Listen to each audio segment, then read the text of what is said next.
అందరికీ నమస్కారం అమ్మా.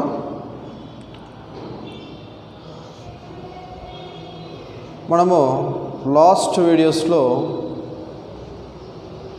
టోటల్గా ఇప్పుడు దాదాపు ఒక 50 వీడియోస్ కంప్లీట్ అయిపోయినాయి. గ్రామర్ మొత్తం కూడా అయిపోయింది. శబ్దాలు, సందులు, సమాసాలు, letters, correction of the sentences, పోయిటరీలో ఉన్నటువంటి 6 లెసన్స్ కూడా కంప్లీట్ అయిపోయినాయి. కుముద్వతి పరిణయ, విక్రమాంకస్య ఔదార్యం, సాధువర్తనం, గాయత్రి నీతి గీతావళి, రుద్రమాదేవి, నృసింహావిర్భావ. నెక్స్ట్ ప్రోదులో కూడా సుహృద్భేద, విషజ వైషజ్యం, వృక్షరక్షిక పితామహి, భారతభూష వీరయోష, ఇవి అయిపోయింది. ఇంకా ప్రోదులో 2 లెసన్స్ ఉన్నాయి, అవి కూడా చూద్దాం. ఈరోజు నాన్ డీటెయిల్డ్ చూద్దాం. మనకు యాన్యువల్ ఎగ్జామ్ మోడల్ పేపర్లో ఇది నాన్ డీటెయిల్ నుంచి 4th బిట్, ఇది 8 మార్క్స్ వస్తాయి.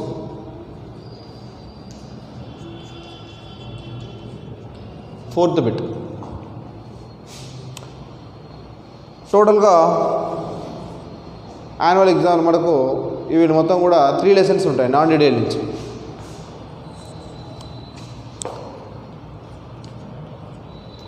మనకు ఒక్కొక్క లెసన్లో 2 క్వశ్చన్స్ ఉంటాయి.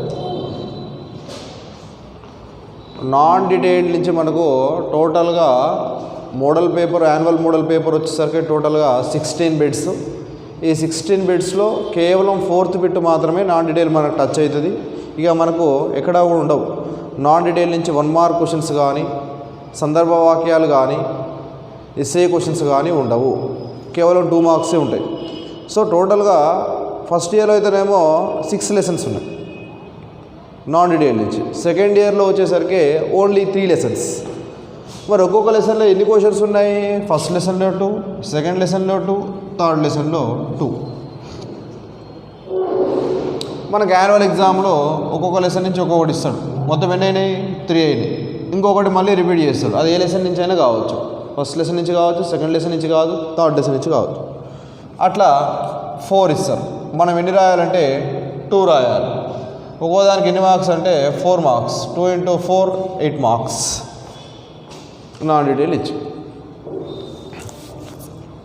అయితే ఇప్పుడు మనం చూసేటువంటిది న్యాసరక్ష, అంటే సన్యాసిని కాపాడుట.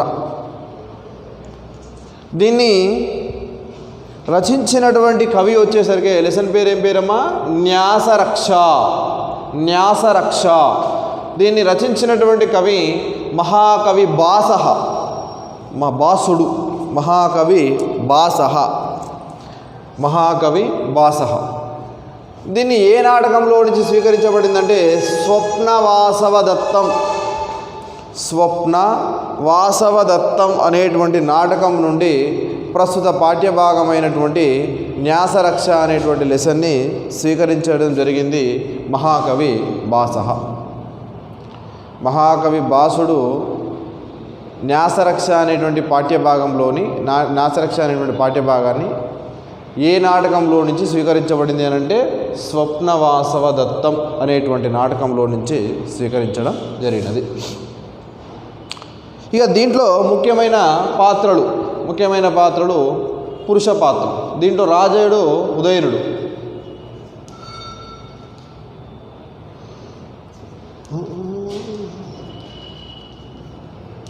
ఉదయనుడు రాజుగారి పేరు ఉదయనుడు.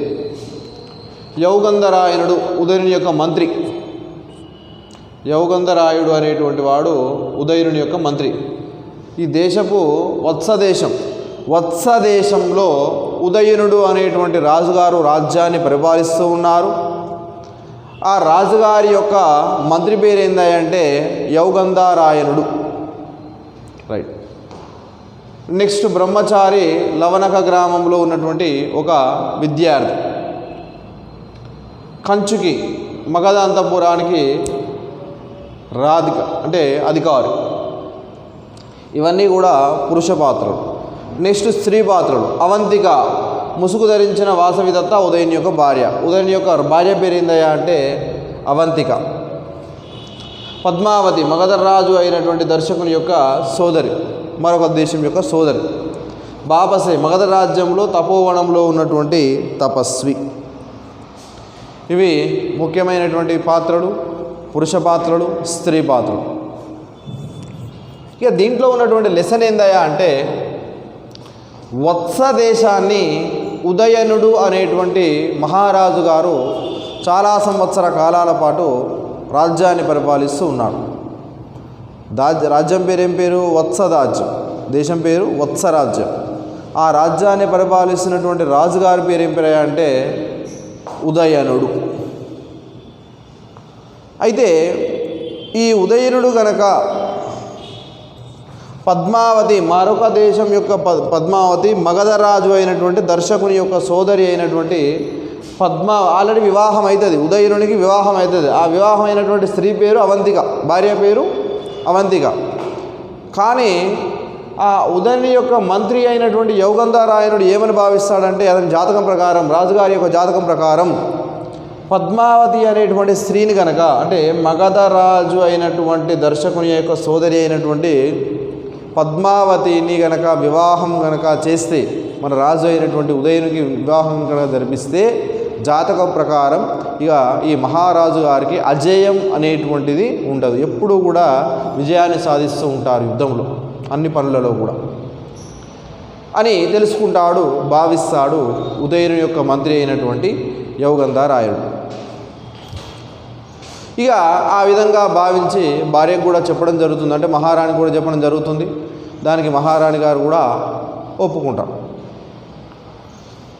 ఇక అయిపోయిన తర్వాత వీళ్ళిద్దరూ కూడా ఎవరెవరు, మహారాజు గారు ఉదయన్ యొక్క మంత్రి అయినటువంటి యౌగంధరాయనుడు, ఉదయన్ యొక్క భార్య అయినటువంటి అంటే మహారాణి అయినటువంటి అవంతికని ఇద్దరు కూడా అడవిలోకి ప్రవేశిస్తారు. అంటే అడవిలోకి ఎందుకు ప్రవేశిస్తారు అని అంటే, అక్కడ ఒక సన్యాసులు ఉండేటువంటి ఆశ్రమం ఉంటుంది. ఆ సన్యాసులు ఉండేటువంటి ఆశ్రమంలో ఆ పద్మావతి యొక్క తల్లి ఆశ్రమంలో ఉంటూ ఉంటుంది. అప్పుడప్పుడు పోయి తల్లిని కలుస్తూ ఉంటుంది. ఎవరు? పద్మావతి కూతురు. ఆ కలిసేటువంటి ప్రదేశంలో అక్కడ కలవచ్చు పద్మావతి అనే ఉద్దేశంతో అక్కడికి ఖచ్చితంగా వస్తుంది అనేటువంటి ఉద్దేశంతో ఆ పద్మావతి తల్లి నివసించేటువంటి ఉండేటువంటి సన్యాసుల యొక్క ఆశ్రమం దగ్గరికి దారి వెతుక్కుంటూ వెళ్ళడం జరుగుతుంది. ఆ యౌగంధరాయనుడు అనేటువంటి మంత్రి, మహారాణి అయినటువంటి అంటే ఉదయన్ యొక్క భార్య అయినటువంటి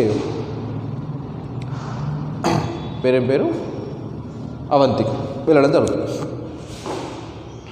ఇక వెళ్ళిన తర్వాత అంతలోనే అదే వీళ్ళు అనుకున్నట్టుగానే వీళ్ళకి తెలిసినటువంటి ఇన్ఫర్మేషన్ ప్రకారం అక్కడికి పద్మావతి వస్తుంది. తల్లిని సేవ చేయడానికి రావడం జరుగుతుంది.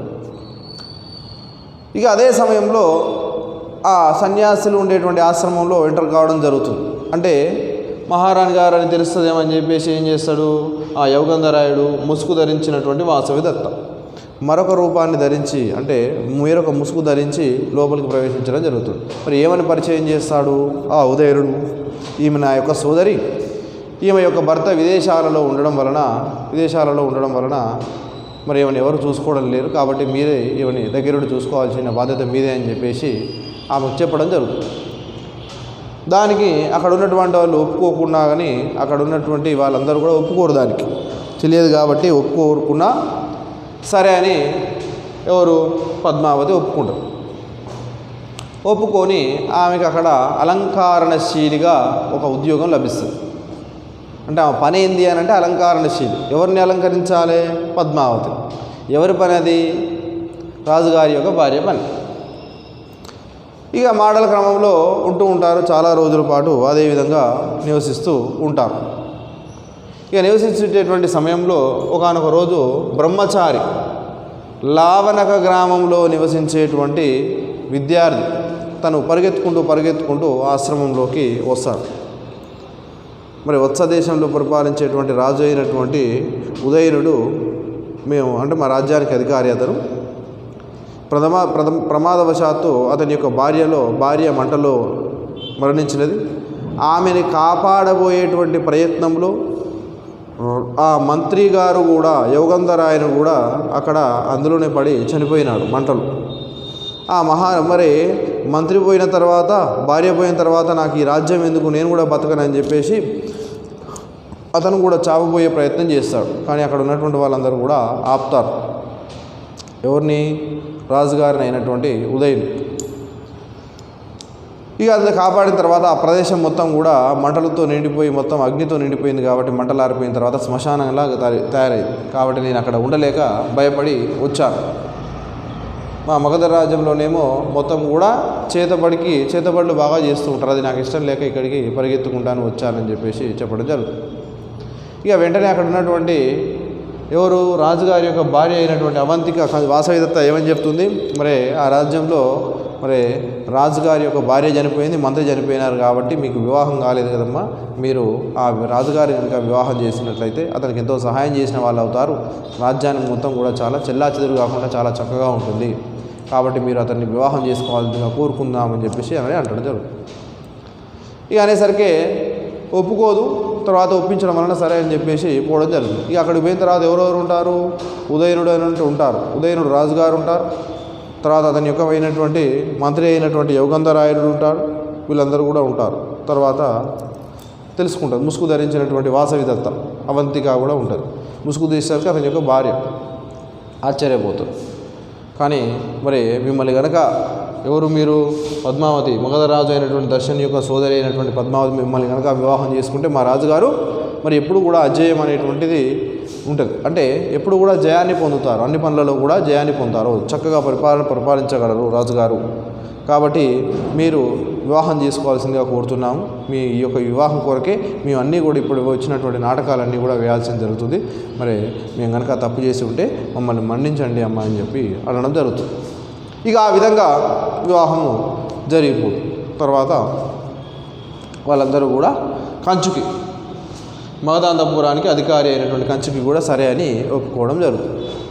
ఇక ఆ విధంగా ఉదయనునికి, వత్సదేశపు రాజు అయినటువంటి ఉదయనునికి, తర్వాత మగధరాజు అయినటువంటి దర్శన్ యొక్క సోదరి అయినటువంటి పద్మావతికి ఇద్దరికి కూడా వివాహం జరిపించడం జరుగుతుంది. ఇది న్యాస రక్ష. దీంట్లో 2 షార్ట్ ఆన్సర్స్ ఉంటాయి. అవి నెక్స్ట్ వీడియోలో చూద్దాం. ఓకే అమ్మా, థ్యాంక్ యూ.